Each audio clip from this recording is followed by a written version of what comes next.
Gracias al extenso historial de películas de Freddy Krueger, es fácil olvidar de dónde salió este asesino y por qué se convirtió en un ícono del cine de terror. Desde su monstruoso origen hasta su enfrentamiento con Jason, echemos un vistazo a la historia detrás de este aterrador personaje.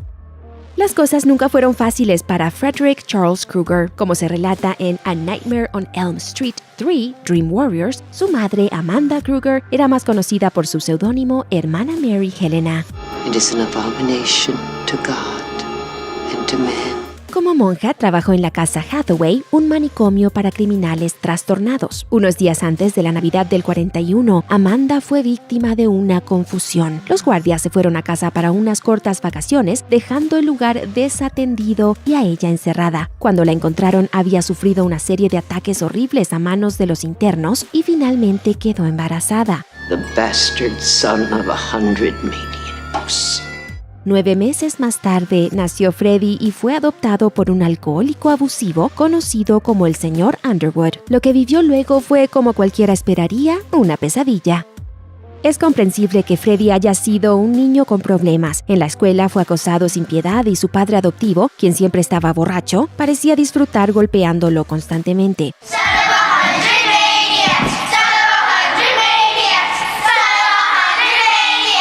Empezó a mostrar comportamientos de un asesino serial en potencia, matando al hámster de la clase y disfrutando de cortarse con una navaja de afeitar. Un día particularmente desafortunado, incapaz de soportar los abusos de su padre adoptivo, Freddy lo apuñaló, introduciendo una hoja de afeitar profundamente en la cuenca de sus ojos. Se podría decir que ese fue el momento en que murió toda esperanza de una vida feliz y nació el asesino de Springwood.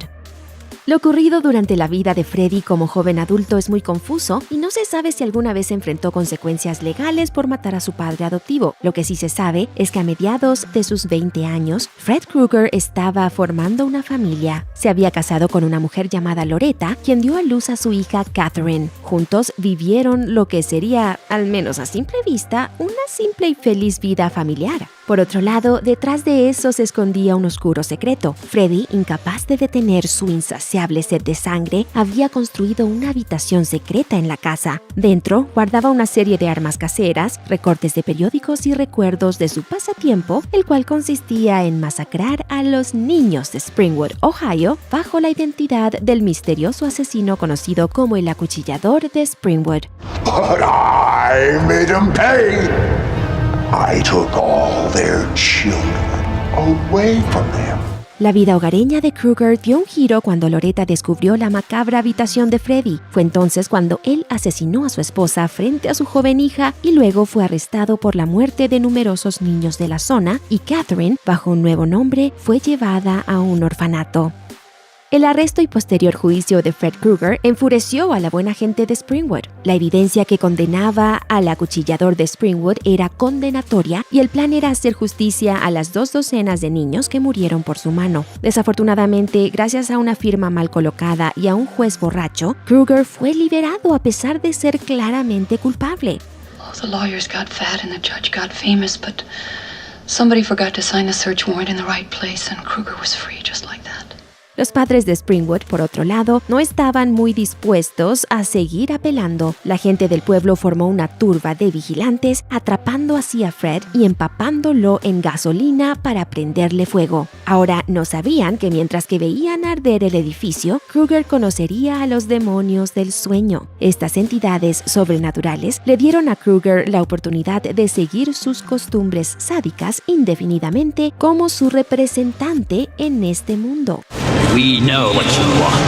I want it all! Of course you do. Then open up. And you shall be Forever! Krueger se convirtió en un habitante del reino de los sueños, un plano de existencia donde habita el pensamiento subconsciente del ser humano. Estando allí, adquirió la habilidad de manipular la realidad y afectar a los humanos dormidos siempre y cuando fuese recordado y temido en el mundo real. Su control sobre el mundo de los sueños parecía casi ilimitado. Podía cambiar de forma, mover objetos telepáticamente y distorsionar las manifestaciones físicas de los soñadores. Además, cualquier daño que Freddy causara en un un sueño también ocurría en el mundo real. Finalmente, esto hizo que los padres se enfrentaran a una doble dosis de tragedia al no encontrar una explicación a la muerte de sus hijos. Estar en la nómina de los demonios del sueño tiene muchas ventajas, pero también tiene sus desventajas. Por un lado, estás básicamente atrapado en el reino de los sueños, una mezcla sobrenatural del inconsciente colectivo. Volver a entrar en el plano físico no representaría más que problemas para Kruger, que se vuelve susceptible al dolor e incluso a la muerte. Kids. Mientras tanto, la vida en el reino de los sueños puede ser igual de frustrante. En general, Freddy solo puede consumir las almas de los residentes de Springwood, salvo intervención externa. Aún así, sus poderes solo funcionan cuando la gente de Springwood alberga un considerable nivel de miedo hacia él. Si nadie recuerda a Freddy, no es más que un mal sueño. Being dead wasn't a problem, but being forgotten. Now that's 13 años luego de su muerte, Freddy hizo su primera aparición quitándonos el sueño con Pesadilla en la calle del infierno. Acompañado de sus nuevos superpoderes, comenzó a acechar los sueños de los niños de Springwood. Deseando venganza por su muerte, se dedicó una vez más al horrible negocio de matar niños. Su primera víctima fue Tina, quien comenzó la historia apropiadamente con un mal sueño acerca de un hombre desfigurado con garras que la perseguía por un cuarto de calderas. Ella cometió el error de ser una adolescente románticamente activa en una película de terror y pagó por ello. Freddy también acabó con Rod, el novio de Tina, y luego con Glenn, el pretendiente de nuestra heroína Nancy. Ella se las arregló para derrotar al nefasto asesino usando nada más que su ingenio y su voluntad. I take back every bit of energy I gave you. You're nothing. ¿Pero realmente lo hizo? Al final de la película, parecía haber perdido cuando el carro la encierra junto a sus amigos y se aleja entre gritos. Si el final de Pesadilla en la calle del infierno te pareció extraño, toda la historia de Pesadilla en la calle del infierno 2 alcanzó un nivel mucho más raro. Las reglas que se habían impuesto en la primera película desaparecieron y Freddy pasó de ser un monstruo de los sueños a convertirse, por un breve periodo de la franquicia, en algo así como una metáfora de los sentimientos románticos reprimidos entre chicos adolescentes.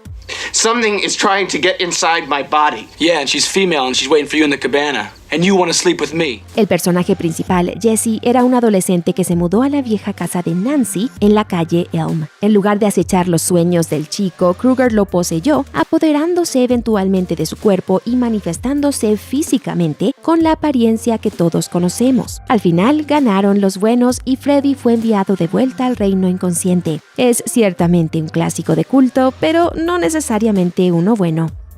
Kruger volvió a sus viejas costumbres en Pesadilla en la calle del infierno 3. Todos los niños de Elm Street que no habían sido asesinados enloquecieron y fueron encerrados en un manicomio. Los residentes del manicomio fueron reunidos nada menos que por Nancy Thompson de la primera película, que ahora trabajaba en el hospital mientras investigaba los sueños para su posgrado. Una de las pacientes, la joven Kristen Parker, tenía la habilidad de meter a otras personas a sus sueños donde se les concedía superpoderes.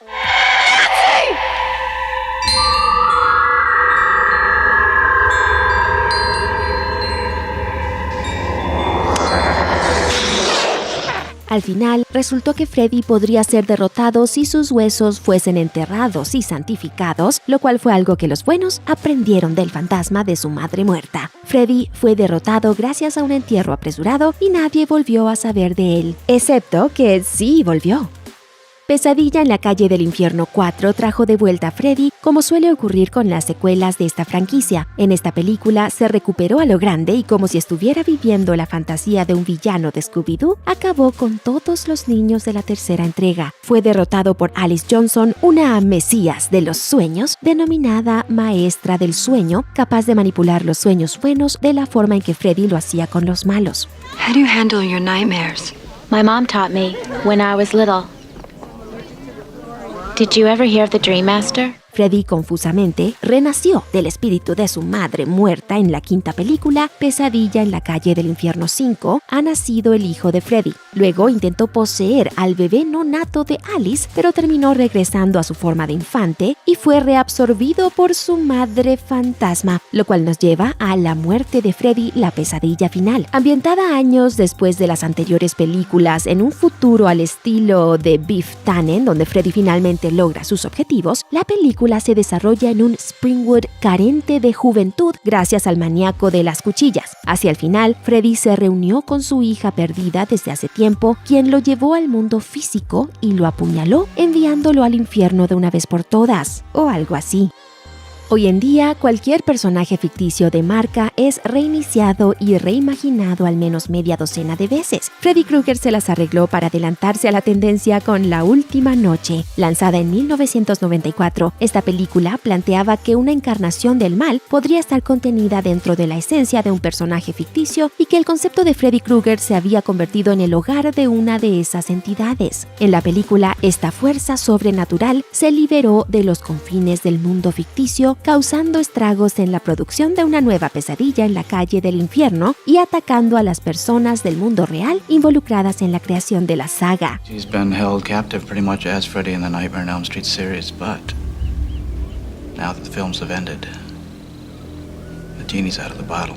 ¿Tonterías? Sí, totalmente. Es mucho más extraño que lo relativamente sencillo de las pesadillas a los que el público se había acostumbrado ya.